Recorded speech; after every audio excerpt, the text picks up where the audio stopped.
औज़ुबिल्लाहि बिस्मिल्लाहिर्रहमानिर्रहीम।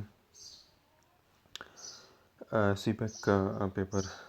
सीपैक में हमने जो है वो सीपैक की जो है वो लास्ट टाइम जो एंशिएंट हमारे पास ट्रेड रूट्स थे जिनकी वजह से पास्ट में हमारे पास जो different regions of the world आपस में कनेक्ट हुए और एक रीजनल डेवलपमेंट और फिर ओवरऑल एक ग्लोबलाइजेशन जो पास्ट में थी, हमने उसको देखा कि किस तरह जो है वो ट्रेड रूट्स डेवलप हुए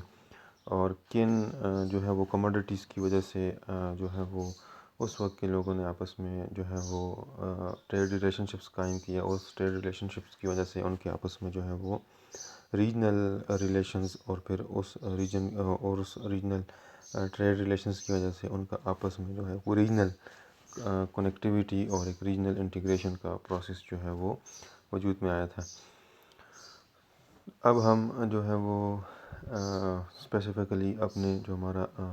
एशिया का जो हमारा फिर रीजन है और फिर उससे भी स्पेसिफ़िकली हमारा साउथ एशिया है, फिर उसमें जो है वो सीपैक है। तो अभी हम जो है ओवरऑल जो नेक्स्ट हमारा ये टॉपिक है वो है regional cooperation and development in Asia. तो इसमें अब हम देखेंगे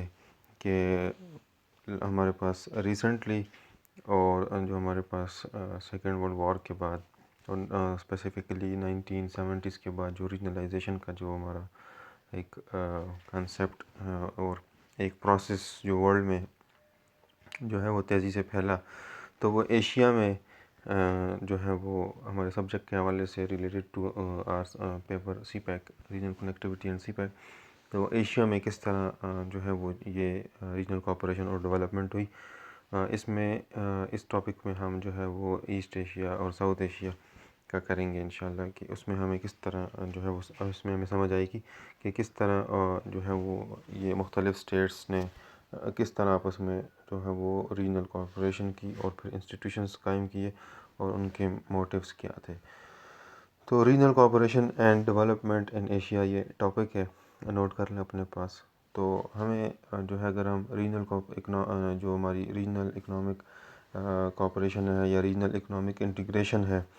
या रीजनल कनेक्टिविटी एशिया के हवाले से अगर उसको हम देखें, तो हमारे पास नॉर्थ अमेरिका और वेस्टर्न जो हमारे पास यूरोप है,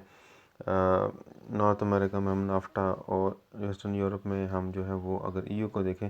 तो उसके उनको सामने रख कर अगर हम एशिया में अगर रीजनलाइजेशन को देखें, रीजनल कोऑपरेशन को, रीजनल डेवलपमेंट को देखें, तो हमारे पास जो है वो एशिया में जो हमारे पास रीजनल जो इकनॉमिक कोऑपरेशन है, इंटीग्रेशन है, वो हमारे पास जो है वो नॉर्थ अमेरिका और यूरोप है हमारे पास। उसके मुकाबले में जो है वो बड़ी मुश्किल से यहाँ पे एक सिस्टम जो है वो डेवलप हुआ है, जिसका जो हमारे पास करंटली हमारा जो इसके पास जो हमारा एशिया में रीजनल इंटीग्रेशन का जो ट्रैक है, ये हमारे पास जो है पैची है हमारे पास, जो हमारे पास जो है जो इंक्रीजिंग इंटीग्रेशन जो है is confined pretty much to East Asia. तो जब हम एशिया में रीजनल इकनॉमिक कोऑपरेशन या रीजनल इकनॉमिक इंटीग्रेशन की बात करते हैं, रीजनल कनेक्टिविटी को देखते हैं और फिर रीजनलाइजेशन को देखते हैं, तो एशिया में हमारे पास इस हवाले से ईस्ट एशिया जो है वो हमें जो है वो ज़्यादा जो है वो डेवलप और उनकी ऑर्गेनाइजेशन ज़्यादा हमें अच्छी लगती है और वहाँ पे हमारे पास ज़्यादा हमें एक कॉन्सेप्ट जो है वो इस रीजनल कोऑपरेशन के हवाले से मिलता है। तो correspondingly regional economic institution are thin on the ground, weak और एम्ब्रियोनिक। लेकिन हमारे पास अगर हम पूरे एशिया की बात करें, तो हमारे जो एक रीजनल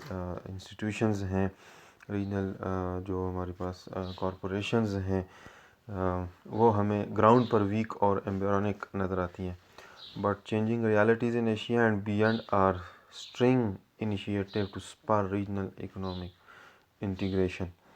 लेकिन हमारे पास जो बदलते हुए हमारे पास चेंजिंग जो हमारे पास रियलिटीज़ हैं, चेंजिंग हमारे पास सर्कमस्टेंसेस हैं, और जो हमारे पास एशिया की जो कंट्रीज़ हैं, स्टेट्स हैं, वो जो डेवलप हो रही हैं, तो हमारे पास जो रीजनल इकोनॉमिक कोऑपरेशन है वो जो है वो हमें बढ़ती हुई नज़र आ रही है। तो इकोनॉमिक रीजनल इंटीग्रेशन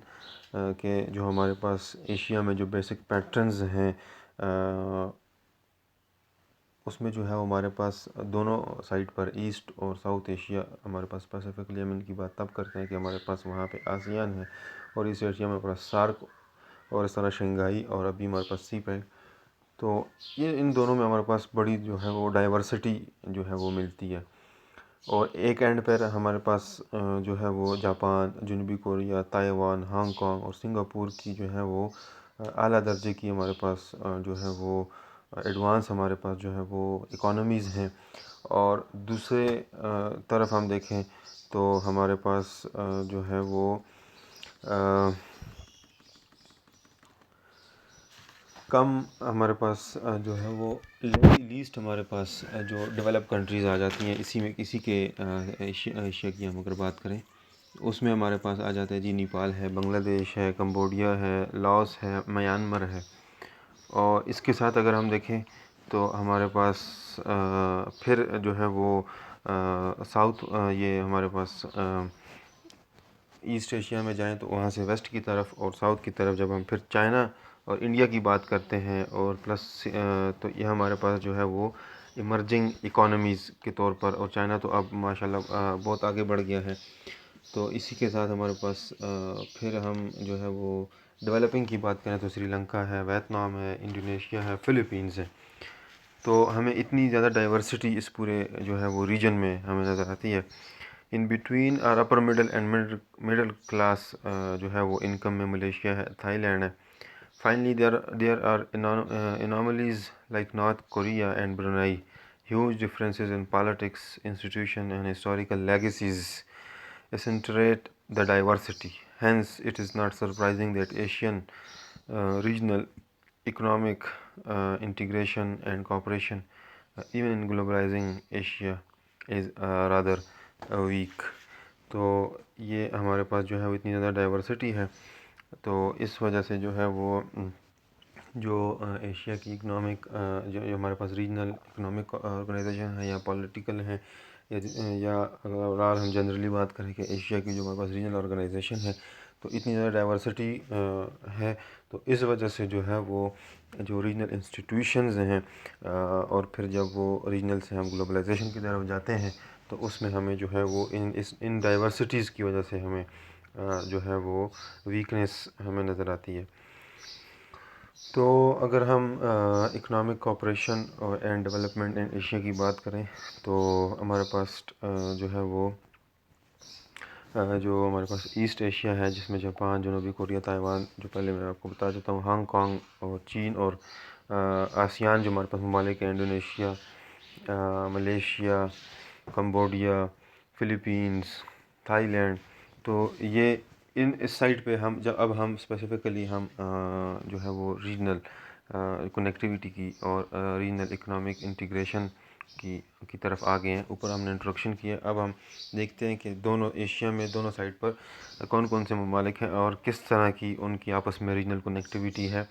और कितनी उनकी ट्रेड वगैरह है, कितनी उनकी आपस में इंटीग्रेशन है।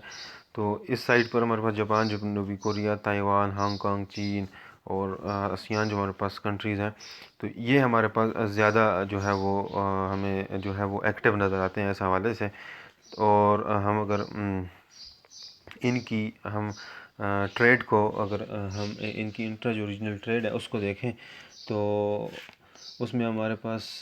ईस्ट एशिया की टोटल ट्रेड जो है वो 36.8% 1980s में जो थी वो अब इंक्रीज़ड होकर जो है वो 64.5% पर चली गई है। ये 2015 का हमारे पास डेटा है। 1980 में 36.8 थी और अब 2015 में 64.5 जो है वो इसकी ये बढ़ गई है और अब 2021 है, तो मे बी कि ये और ज़्यादा जो है वो इंक्रीज़ हो गई हो। तो इस पर जो है ये असाइनमेंट जब मैं आपको दूंगा तो ये चीज़ें फिर आप उसमें इंक्लूड करेंगे करंटली। तो this is lower than the comparable share of the EU 75.8% by higher than NAFTA 54.3%। लेकिन अगर हम इसको अगर कंपेयर करते हैं इस ट्रेड को EU के साथ, तो EU के मुकाबले में ये हमारे पास कम है, लेकिन नाफ्टा के हवाले से नॉर्थ